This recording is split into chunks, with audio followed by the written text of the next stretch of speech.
Well, my name is Austin Gardner, W. Austin Gardner, and I am welcoming you to the very first podcast of World Evangelism Podcast. Now, Lord willing, I'll be doing this once a week, and it'll go out on YouTube at its own channel, and that will be in the notes that come along with this, and it'll also have notes on that channel. And I just want to really inspire missions and empower leaders. I want to help you have a desire to get the gospel message to the world, and I want to help you do that in every way that I possibly can. I want to help you. That's the point. So each time I want to talk to you, and I'll bring up several things. Every time I want to talk to you about a Bible verse, a key Bible verse to consider in world evangelism. And that verse today is Genesis 1:1. Now, as almost silly as it may sound, I consider that to be the most important verse there is in the Bible about world evangelism. Well, literally about everything. When you think about it, in the beginning, God created the heaven and the earth. In the beginning, before anything ever was, God was, and God made the world, and God made all of us. And that gives him the authority to do literally anything he wants to do and to say anything he wants to say. Now, I know that in the life of the world you live in, it's easy for us to question whether or not he really created the world, but it doesn't take long for you to start thinking about all the things you see and just study the creation a little bit, and you'll figure out God created the world. And that's a fantastic thought and a fantastic idea that God created everything. So if God created, God can command. If God created, God can command. And when God created man, man sinned against God, but God loved man enough that he sent his son to die for him. Before he ever created the world, he already knew man was going to sin. He already knew man was going to mess up. And you know what he did? He provided a way for man to be saved after that. So I want you to consider as a world evangelism verse today, a very unusual verse, Genesis 1:1. In the beginning, God created the heaven and the earth. He has the authority to tell us anything. He has the authority to send missionaries. He has the authority to offer salvation. Second thing I want to do each time we meet together on a weekly basis is I want to introduce you to a country, and I want to ask you to pray for that country. And to do that, I want to challenge you to go to Operation World. Now, you'll find that in the notes, but you want to go to operationworld.com, and you want to look up the different countries, and you want to study them. And you can even sign up to get their daily email prayer list, which is one country a day. And I'm here to motivate you to care about what God cares about, which is world evangelism. To do that, we need to know about the different countries, and we need to pray for them. Today, I'd like to take you to, let me see if it'll even will let you see it. I don't know if it will or not. I want to take you to Operation World. I can't do a very good job of that on there. I was trying to show it to our YouTube viewers. And we want to pray for the country of China. Now, China is the world's largest country. Fact is, I was looking at the 100 largest cities, and I can't remember for sure how many, but I think 26 of the largest cities in the world are in China. Of 100 largest cities in the world, 26 of them are in China. And China, to be honest with you, has very little gospel witness. Very little is being done. And I just want to ask you to be in prayer for China. Now, let me look that up just a little bit to give you a little bit of detail about China here, if I can. Here's just some basic facts. Population is approximately 1 billion. That's a billion more than the United States has. 1,425,317 people and 17,000 people. Capital city is Beijing. It's a communist country. It is the 16th country out of the top 50 countries that persecute Christians. It's number 16. 7.9% of the people say that they are some kind of Christian, only 5.7% of them being evangelical Christians of some sort. Would you pray for China? There's not a lot of missionary work going on. There are a lot of great national pastors, and they're working, But when you consider that less than 6% of the people are claiming to be Christians, evangelical Christians, there's a great call for us to consider what we can do to get the gospel message to the country of China. Now, each time I meet, I want you, one, to know a Bible verse, and two, I want you to pray for a country, and I want to ask you to do that. And the third thing I want to do is I want to introduce you to a person, and I want to introduce you to a book. And so I want to do both of those simultaneously today, and I'll have this in the footnotes, but if you are watching on YouTube, and I'm not real good at any of this, but here's a book, Free Indeed, and it's written by Mark Sidwell, Sidwell, Mark Sidwell, and it is the story of black heroes of Christian history.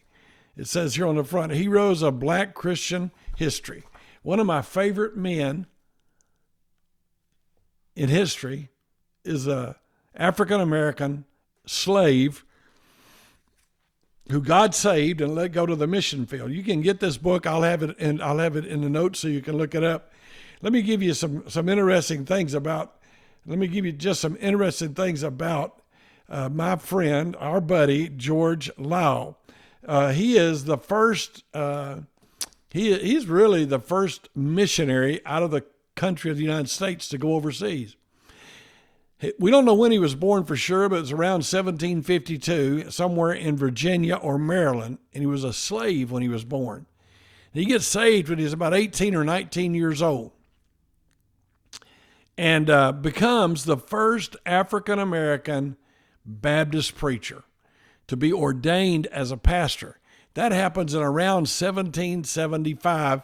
I mean, good night, he's at the young age of 22 or 23, if they're right about when he was born. Then he founds one of the very first churches, oldest black churches in the United States. It's called Silver Bluff, and it's in South Carolina. That was about 1775. And he was owned by a Baptist deacon that was a good man and a kind man.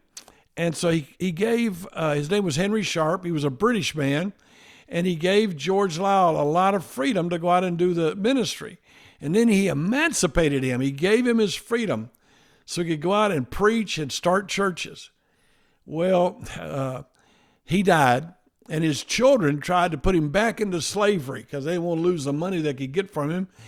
And so he was rescued by another British man that he had to pay his passage for him and his wife, and they went as missionaries to Jamaica. He actually sold himself back into a form of slavery. He became an indentured servant and worked for years to pay off the debt that it took to get him to Jamaica. So he's the first Protestant, that's the word they use, evangelical missionary from America that leaves from America to go somewhere else. He goes out before Adoniram Judson, before William Carey, and he has a self-supporting ministry because, I mean, he's a slave and nobody's going to take care of him. And tremendous problems happened to him there in the country of Jamaica. He starts a church. It begins to grow. They buy their building. The slave owners are mad and they're trying to hurt him. They end up killing one of the men and cutting his head off and telling them if they don't quit coming to church, they're going to do the same to the more of them. And they put George Liele in jail, even though he was a free man, but he was a black man, and they mistreated him and abused him. And he never quit. He never quit, never gave up, never got a bad attitude. And when they cut that other man's head off that was a member of the church, they saw some other Christians praying, and they got with those Christians, and they said, if you don't stop, we're going to do that to him. What we did to him, we're going to do it to you. Do y'all understand that? You know what happened? They said, we do. They said, well, get out of here. And they all knelt down to pray.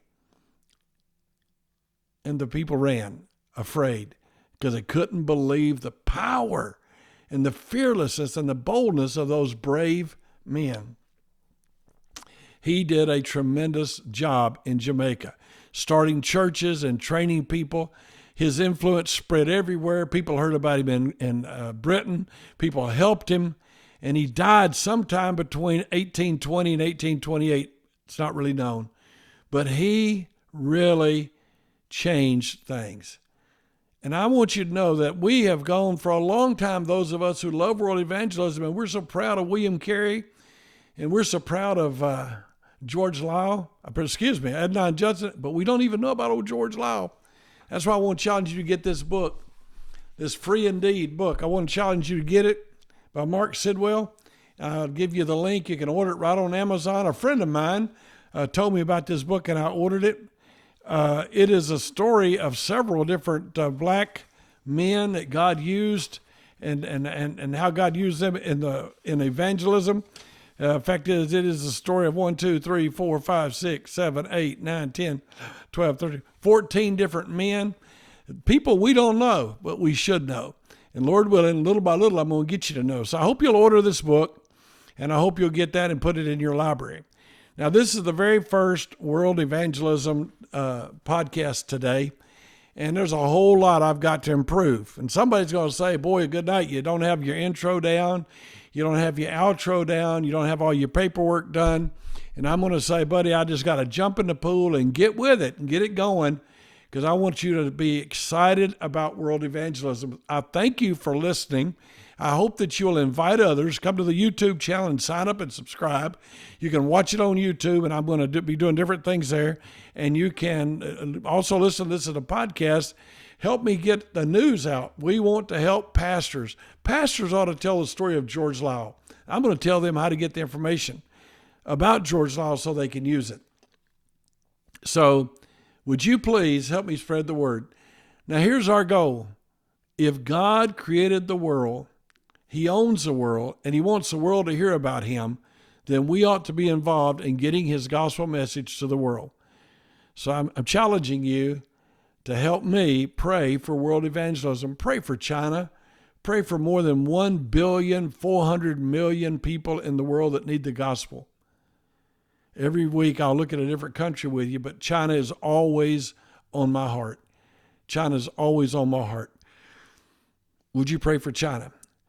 And then I want to tell you that I'm going to throw in a bonus. We'll do this once a week, but I'm going to put a bonus one in because I'll be interviewing missionary wife Bridget Young. Blake and Bridget Young serve as missionaries to the country of Colombia. They're currently in Mexico, still learning some Spanish to get ready to go. And Bridget has written a couple of books, one book and one grieving handbook. And we're going to talk about that on our next podcast. I'll be interviewing her. So spread the word and let's get some people to be here with us. I really appreciate you taking the time to come and be with me today. I appreciate you watching on YouTube.